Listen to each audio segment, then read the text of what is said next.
Welcome to the SLUSH podcast, the only place on the internet where we cover toddler toys to movie reviews and all of the spoilers in between. Welcome to this episode of the SLUSH podcast, where we do starting our deep dive into Jurassic Park. Stoked.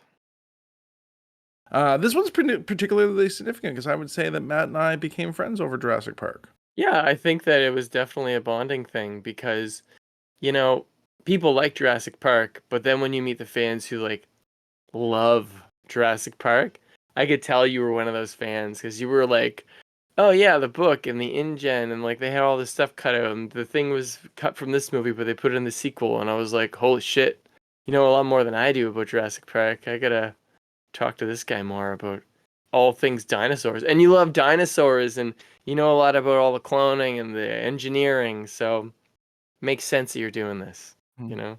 Yeah, I like what do they say? There's three types of kids or whatever. Like there's space kids, there's dinosaur kids, and there's car kids.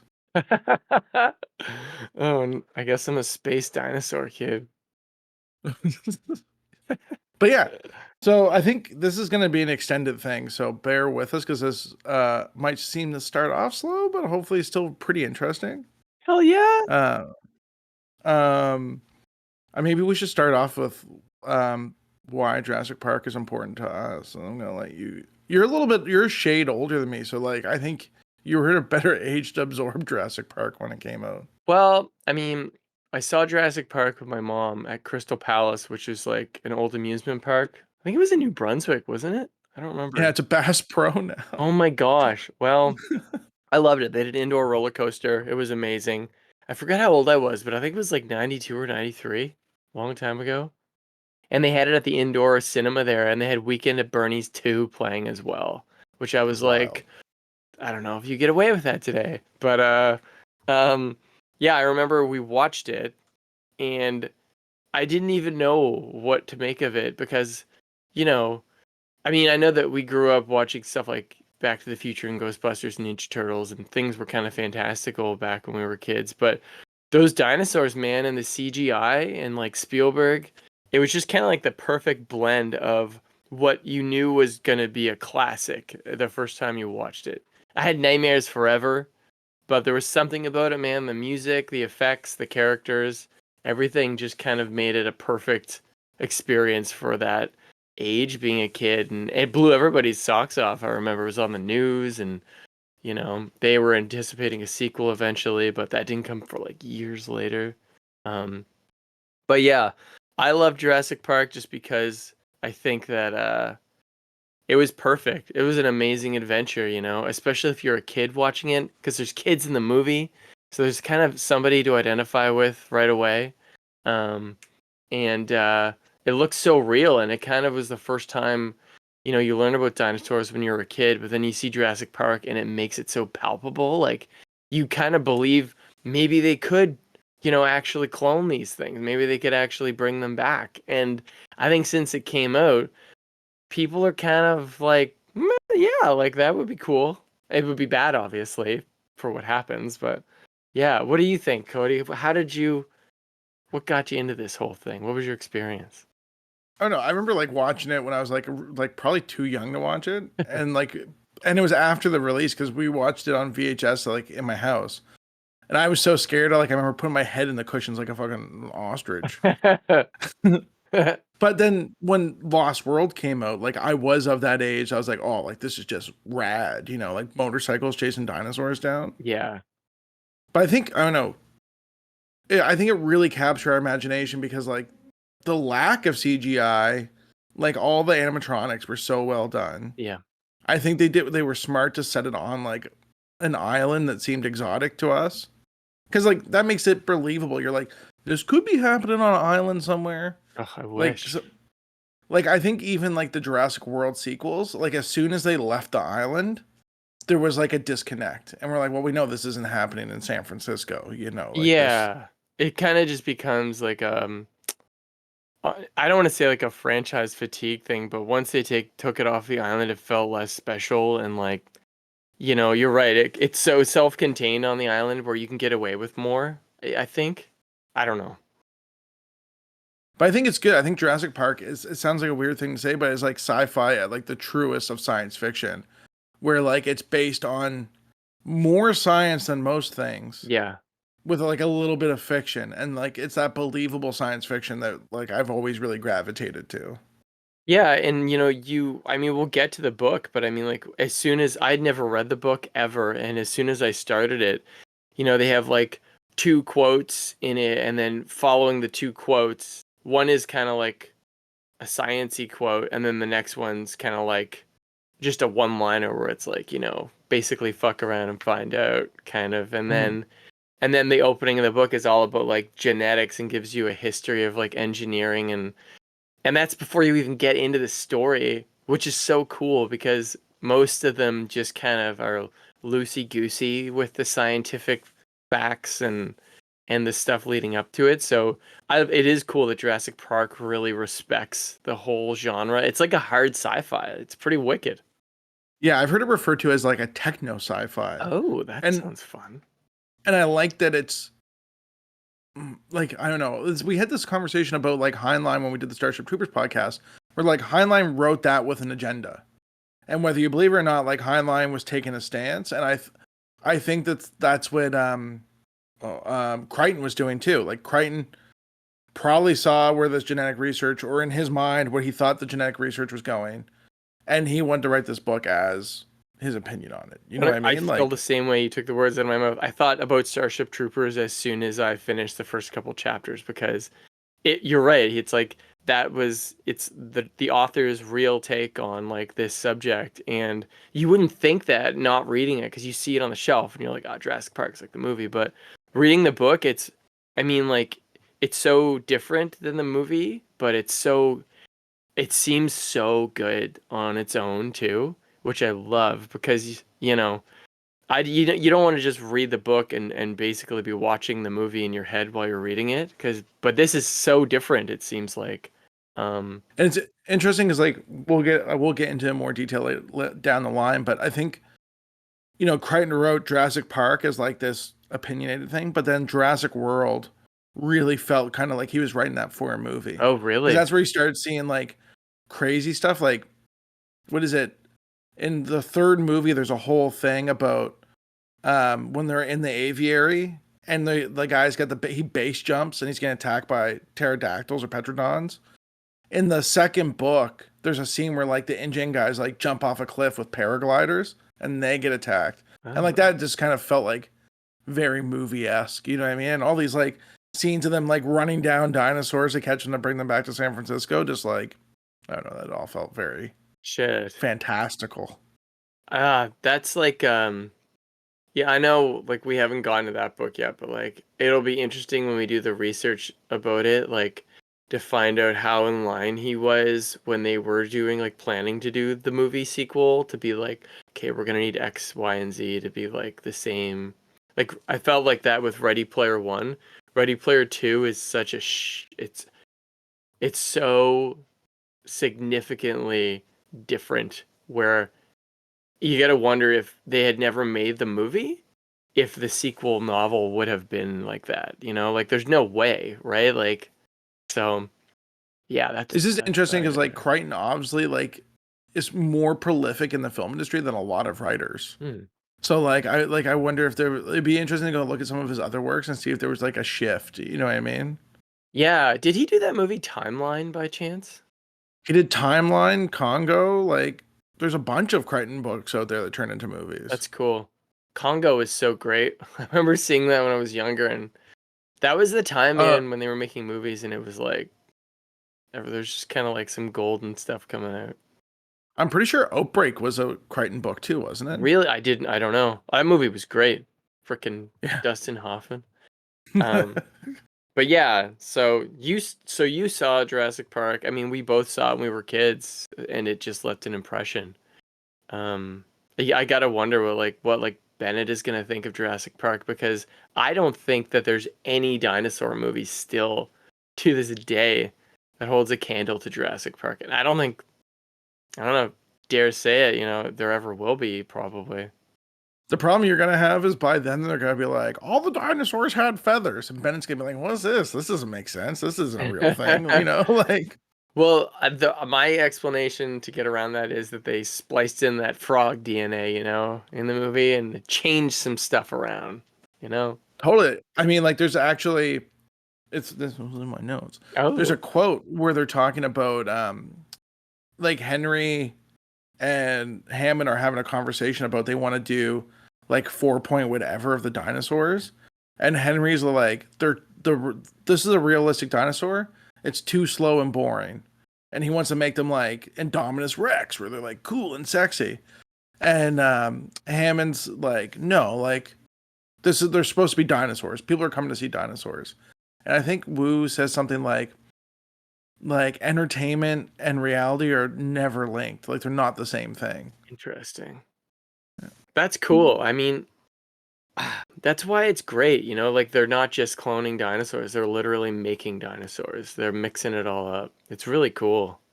Well, there's like some comparison where like it's not to the point of creating dinosaurs yet, but they've done some weird gene manipulation with like fetal chickens. Bizarre. So they can actually like make the chickens like develop like dinosaur like claw hands things. Like, Crazy. Have they ever actually Yeah. like birthed any of these things? I hope not. Man, that would be wild, wouldn't it? If we just had some new dinosaurs on the list. Although it kind of would make sense with the way shit's going. Like, just bring some dinosaurs back too. Yeah, I mean, I think there's like I've listened to a few other dinosaur podcasts lately, and generally like their consensus are like dinosaurs still exist, they're just birds now, which is like a theme in the show. Cool. Yeah. So like I guess the idea is like the genetic material's there. You just have to reactivate those genes or hashtag I'm not a geneticist. I did theater in university. But here we are. That's okay though, because I mean, the thing I've noticed about you is you respect the whole craft of it so much that you're not like trying to trick anybody who's listening or anybody you have a conversation with. You're not just like "Blah, blah, blah, blah, blah, blah." You'll acknowledge that because you know how like I don't know, I guess the craft of doing that kind of thing is so beyond my brain cells to comprehend that even in the book when it opens with them talking about how scientists used to be like really open about everything with all the other scientists, but when it comes to modern bioengineering, since every country has so much bioengineering, it's like nobody's really communicating now and it's becoming commercialized, and it's kind of scary because you literally could have somebody doing that weird dinosaur chicken thing where you're crossbreeding or reversing stuff in time. Somebody could in theory like do that in a lab somewhere and we would never know about it. Well, the thing that like they talk about in those first few chapters, like especially like the introduction, especially the introduction, they talk a lot about genetic science is the first science that became for profit. Like nuclear science was, we were trying to end a war, and that really came out of, a couple government funded labs. Yeah. Computer science, that was like a university based thing, largely to support like NASA, like space travel. But genetic science like found this weird niche where it was like they could start doing like science for leisure or like entertainment. So like one of the specific things he mentions is like breeding these, like manipulating these trout to be more pale. Yeah. So fly fishermen can see them. Yeah, that was really crazy to read. And like that's like a real thing, or like trying to genetically modify trees to grow like in cubes, Yeah. so they stack nicer. So like trippy to hear that. It makes sense, but it's just like it's weird that they can play God like that, and just I don't know. I mean, it makes sense in the next step of like human evolution that we manipulate things like fucking Minecraft to the point where like we actually can just grow things the way we want instead of like wasting the time to like cut trees the way we want or like actually get good at fishing. But now we're like, if we make them easier to see, we'll just catch them easier. It's really trippy to actually read that. It's cool. I mean, it's cool and it's scary. So, yeah. Yeah, and like I think that's the thing that scared Crichton was that, you know, when things were happening in universities, like in academia, academia has all these like checks built in to kind of like as third party oversight. But with the advent of all these like for profit labs, these private labs, there's no there. I still don't think there's like sufficient oversight. And like if you have a private lab somewhere, I mean, and that's another theme in this book is like private corporations seeking political refuges where they can do experiments they might not be able to do in other places in North America. Yeah. Yeah, fuck. It's so interesting to read about this stuff. And Like that's that's Dawkins' thing in the book is like Dawkins was like the way they kind of, I think Dawkins, wasn't it? I'm Hold only on, I'm on not messing chapter that up. 5. I don't know. I haven't gotten that far. No, but you remember it's the dude from when he meets Needry at the Oh, restaurant. yeah. And he's like, Dotson, we got Dotson here. Dodson, that's Yeah. it. I was because Dawkins is the guy who You wrote that nobody religion cares. book. But Dodson's thing is like he like smuggled like an airborne version of rabies to like South America to do testing, but he just like took it in his carry-on on a plane. Crazy. So they're like these business people are reckless. Yeah, that's the other weird thing is you have such a grand way of truly manipulating matter and life on the earth.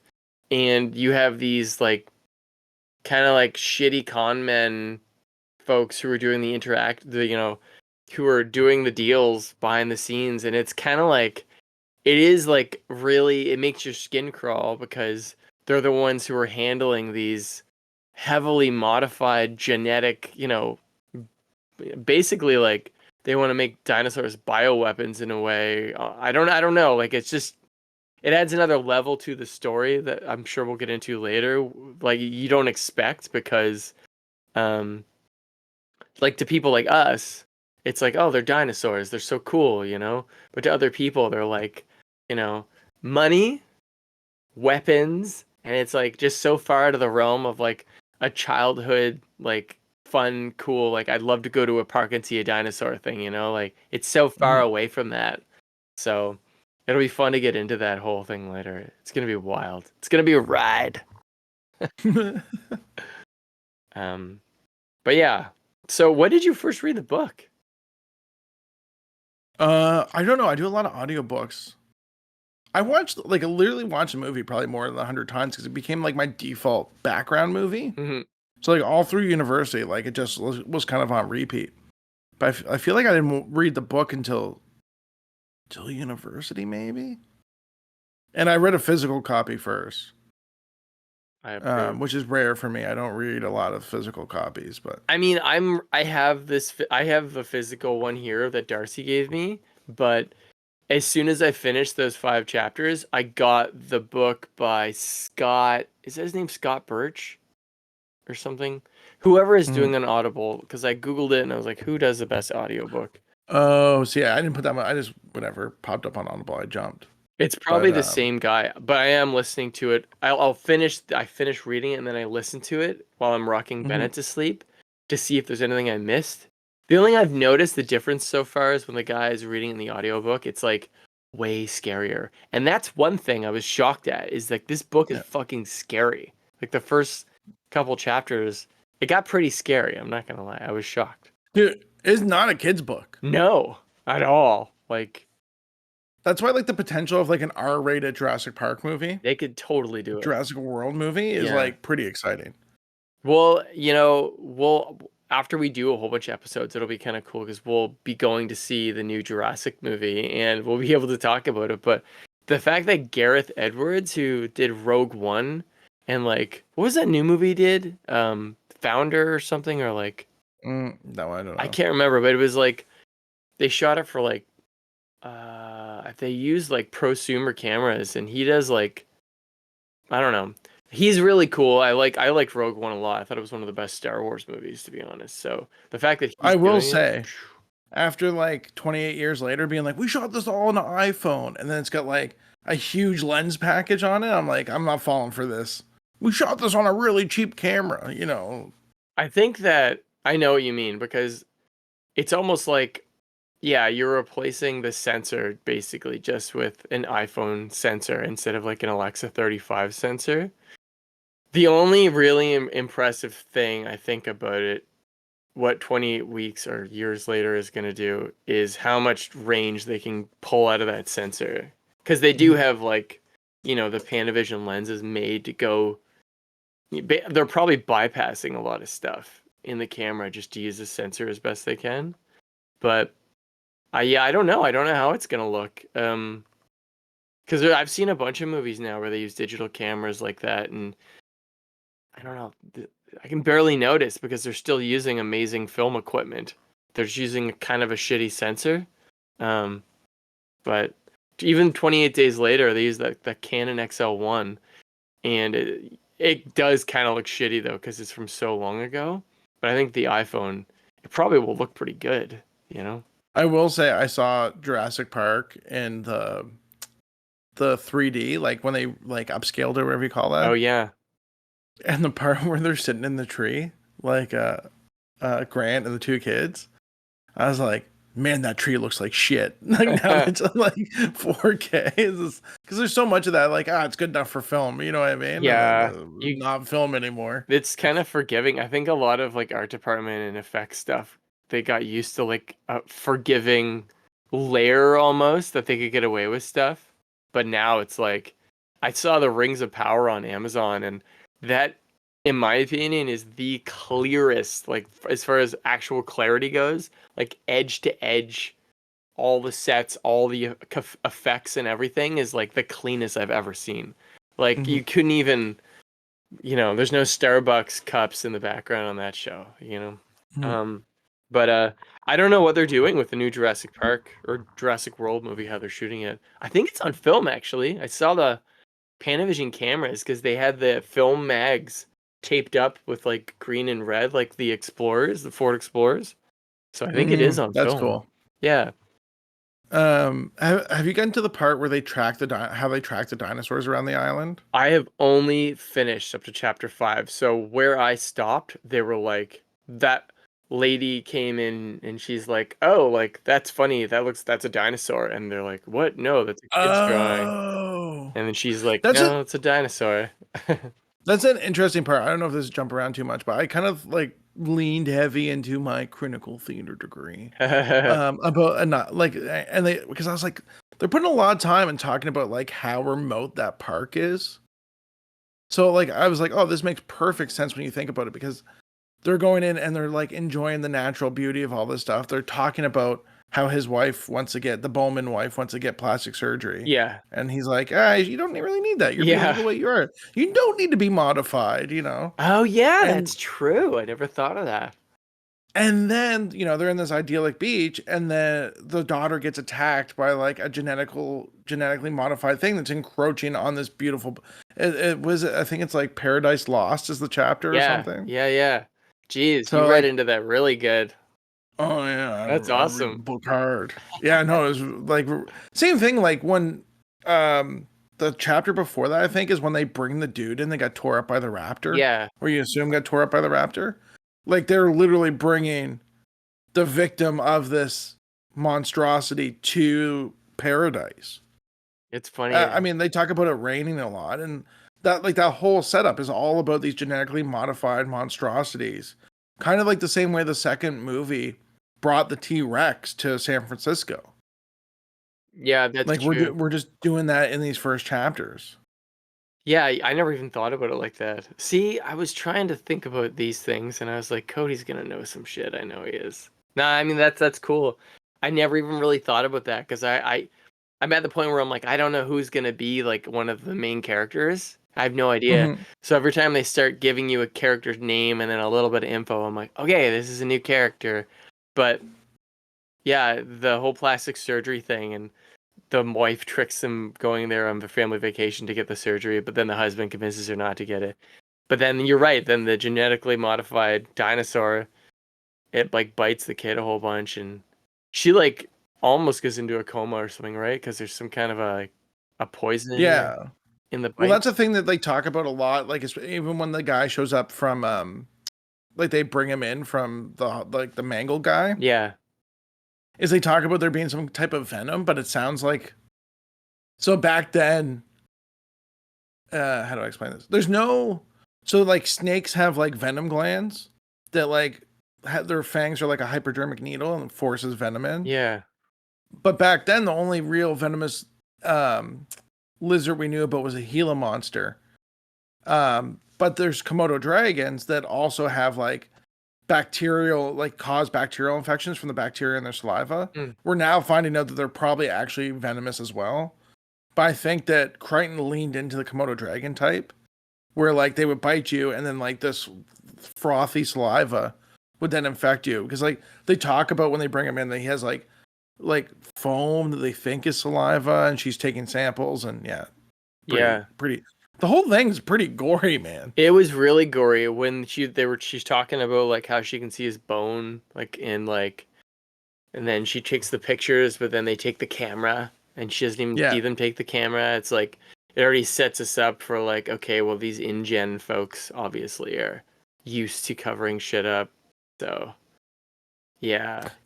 I think they mentioned at one point how many people died, but I should have wrote that down. Like how many people have been caught up in accidents. I think I know for the park they're like 20 people were witnesses, but only a handful survive. I think that's like one of the lines. I don't know how many they say exactly.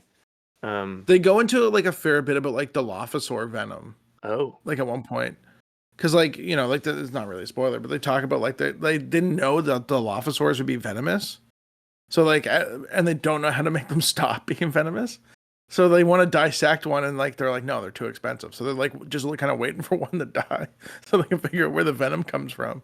man, somebody someday is just gonna make some dinosaurs. Although I don't know, like, there's a sidetrack here or a side quest.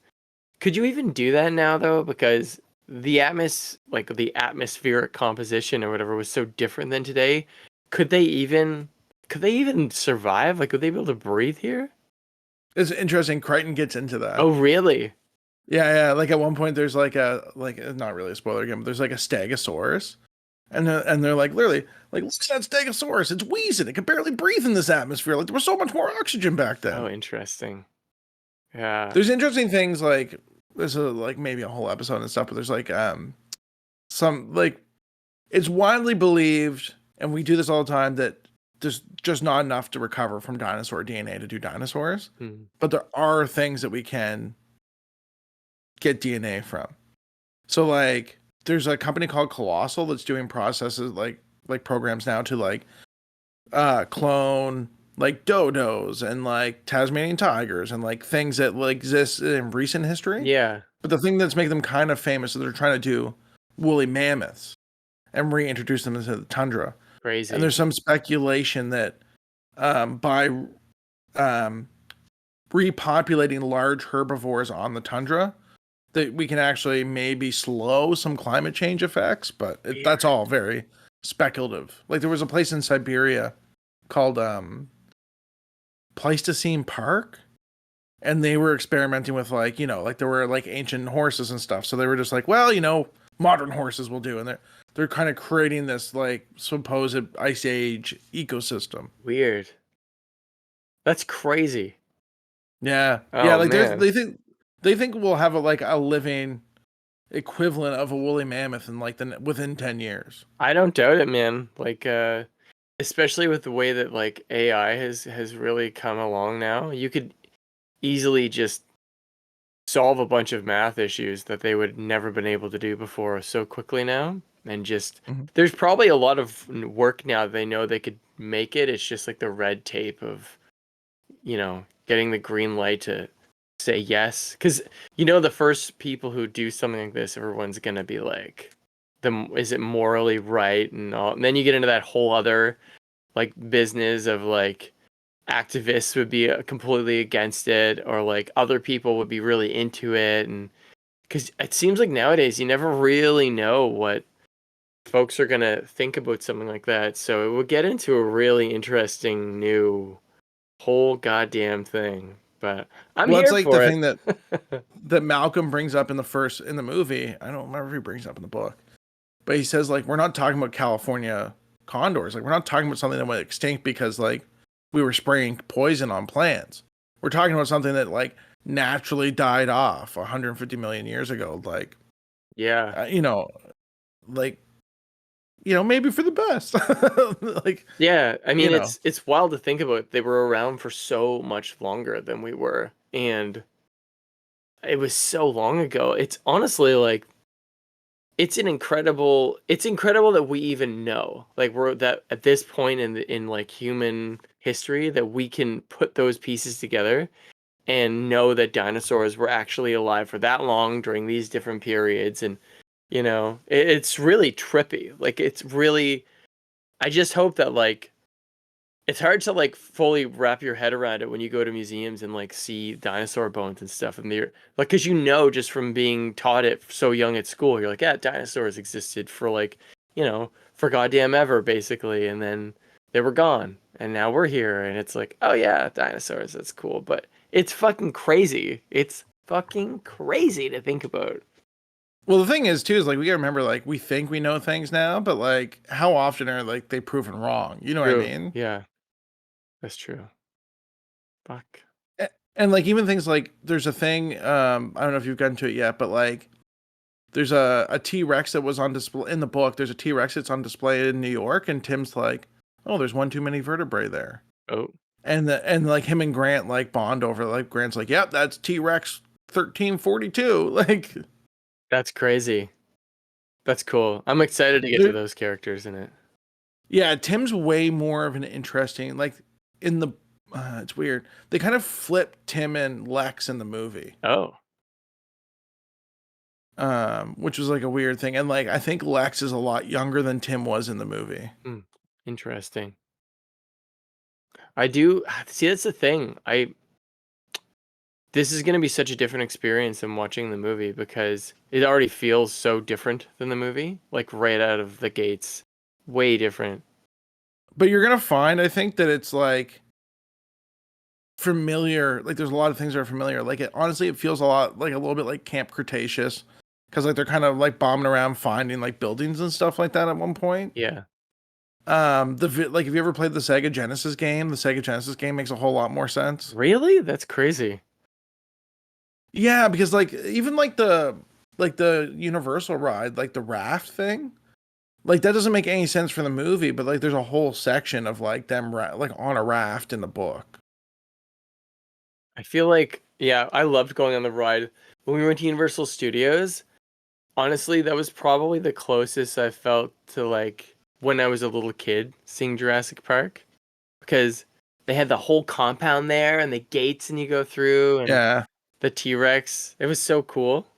See, I was bummed because we went to Universal in Japan and they had the Jurassic World raft ride, Cool. but it was closed. But we did the flying dinosaur instead, which was pretty good. See, I've never seen that one. But I know they're revamping Universal to be Jurassic World. Yeah. Yeah, I know. I was like, come on, can't you just build a new one? Cora, do you need something? What are you doing? Yes. She's just like dancing. It's very strange. She might be drunk. No, she's not drunk at all. Um, yeah. Sorry. Yeah. No, No, that's fun. yeah, so you're chapter 5. Oh, and they're still trying to. That was another thing that like has not really come up in the movies. Well, I guess until like the Jurassic World movie. It's like how prolific these dinosaurs were just like showing up on the mainland. Yeah, I'm like right now. That's why when I was finishing the 5th chapter, I was like, instead of just doing the whole book review, it's so much more interesting, I think, to just do a couple at a time because there's so many, like you pointing out the cosmetic thing with and then the dinosaur attacks. I never even thought of that, and it's called Paradise Lost, and there's all these cool little things that you can miss. So it's fun to kind of like appreciate all the little things that I might not have ever come across because it's my first time ever reading the book. So, Mm-hmm.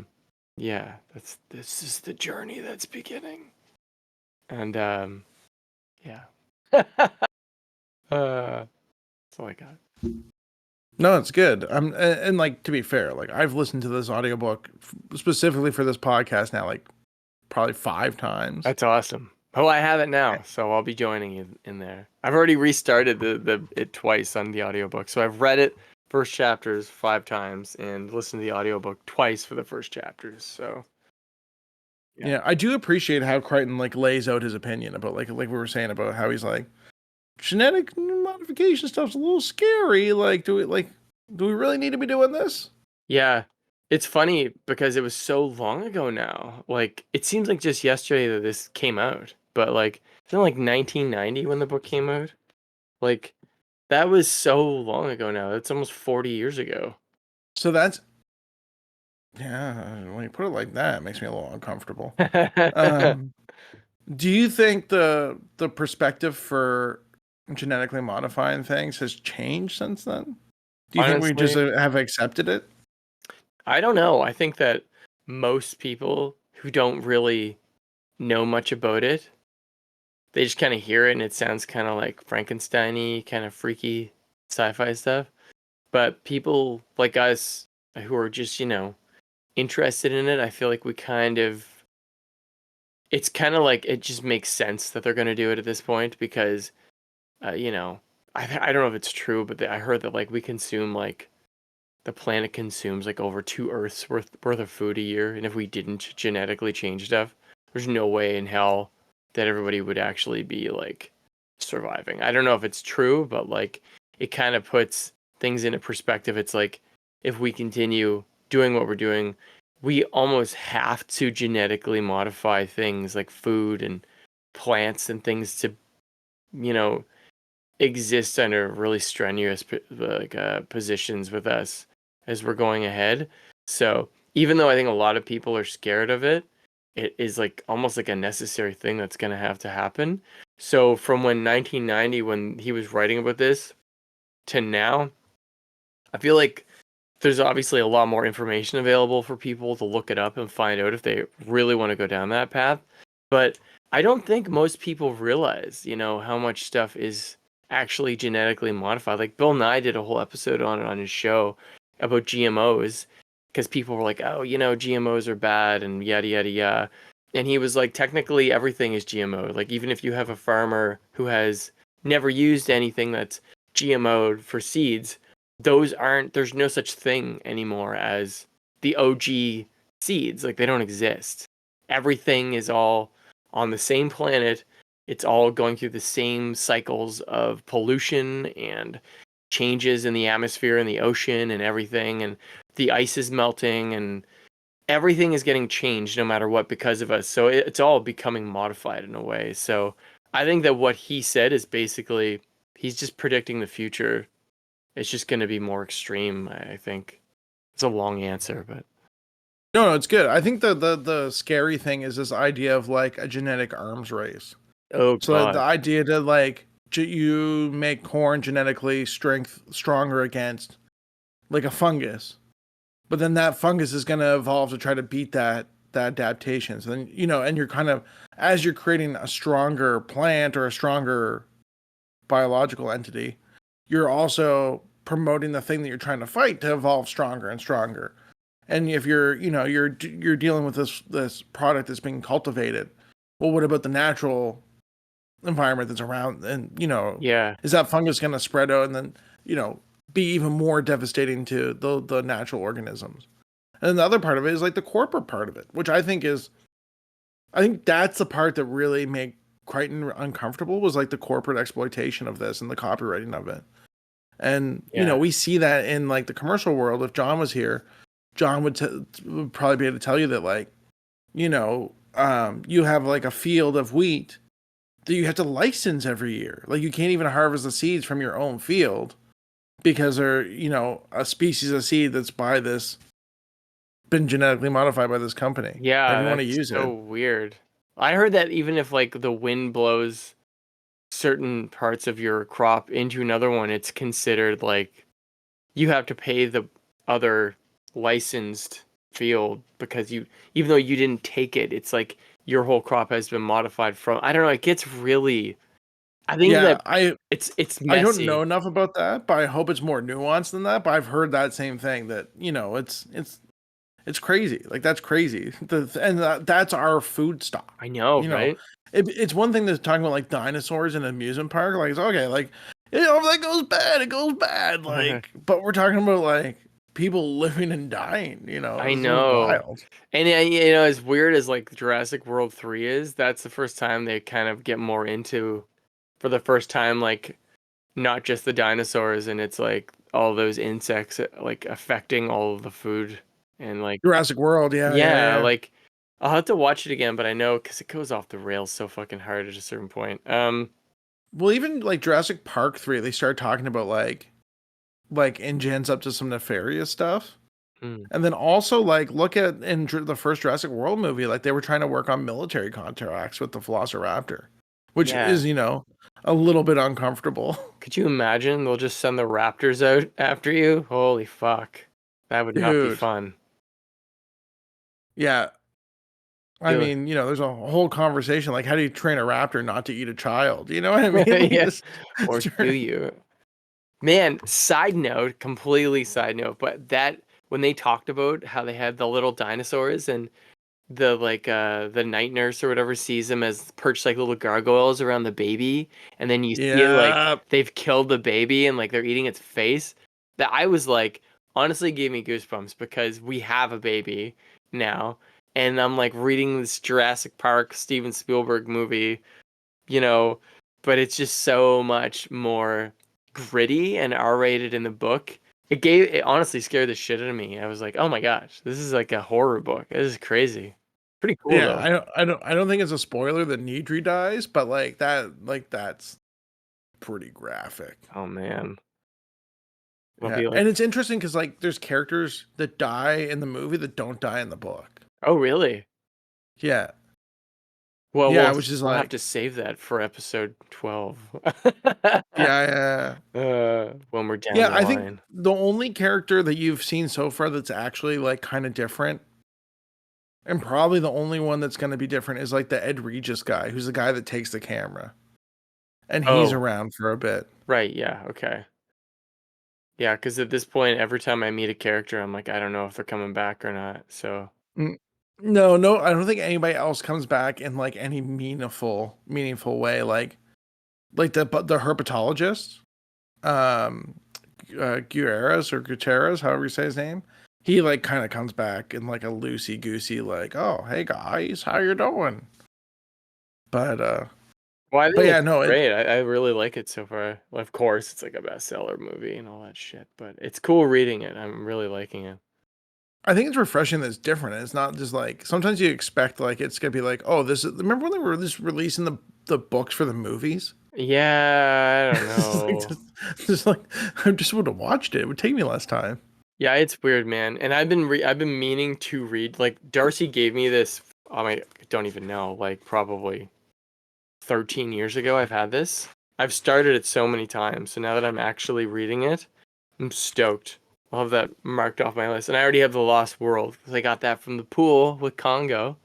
So, uh, yeah, I'm stoked to read them. Look, they even got all these graphs and shit. I'm stoked with these parts. It's gonna be crazy.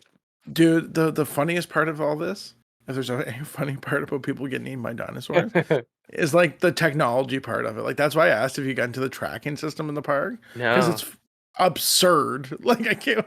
Like they were like, this is the peak of technology, and it's like it sounds like it's run by potatoes. Like Well, like the only inkling of the dinosaurs so far is just from eyewitnesses. It's like I heard there was this, lizard or reptile, and like this person also had a baby. It's funny if it's all infants or like newborn babies and stuff who are like mhm. getting attacked by these little dinosaurs. So, as far as I know, as the reader, the only little things getting off the island are these little tiny dinosaurs, and it Yeah. really makes me think about the opening of the Lost World movie a lot differently now because it's all I see. Like if it in my head when I'm reading this, it's like, oh, those are the little dinosaurs, but they put that in the sequel, which is really weird for the movie. Yeah. They kind of dropped the ball on that because like it just didn't have the meaning that it has in the book, and I think those are pro comp synopses or something. Hmm. Like that's what they call compies, and like compies are big in the second Oh, movie. really? Yeah, they're all over Yeah, the place, right? Isn't it? yeah. Remember they have like who's that guy that plays all the stereotypical I Russian know dudes? exactly who you're talking about. He's in the space station, the Mir space station in Armageddon. Yeah. This Yeah. is how we fix things on the Russian space station. That's my favorite line in every movie. But like they like eat him alive in the second Yeah, that movie. part is scary. It's cool, man. Like, yeah, that was a great opening though for Jurassic World or The Lost World. Um, it's just really weird reading in the book because you're like, oh, the book kind of is like opening with this. Like, this is Jurassic Mhm. Park. But anywho, I guess that'll be it for our first installment of this Jurassic series. So, I guess I don't know how much we're gonna do for the second part. But Mhm. it probably will be like a handful of chapters then, and we'll come back. But yeah, if that makes sense. Yeah, for sure. And can I shout out a dinosaur Of podcast? I'm gonna course, try to I'll shout link out a it in there. different. We'll throw different dinosaur podcasts each one. Yeah, I'm down. But this podcast is called Weird and Dead, and it's like these two people. Like one of them was a curator at a zoo at a museum, and one was a paleontologist. But his pretty vulgar. Like it's not really kid friendly. And like they literally like they did a full episode on like dinosaur butts. Oh my god, that's something And I'd be into though. I want to know. and get this, there is more than one hadrosaur fossil, like of a whole hadrosaur that has a sturgeon in its butt. Oh my, Like the fact that this has happened more than once is wild. that's not good. This dinosaur's got some history. Something's happening there.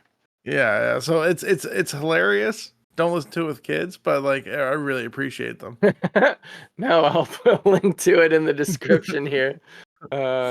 Okay, well, yeah, sign us out of here, Cody. Do your thing. God. Ooh. This is the first Jurassic Park podcast we're gonna do. Hopefully you like it.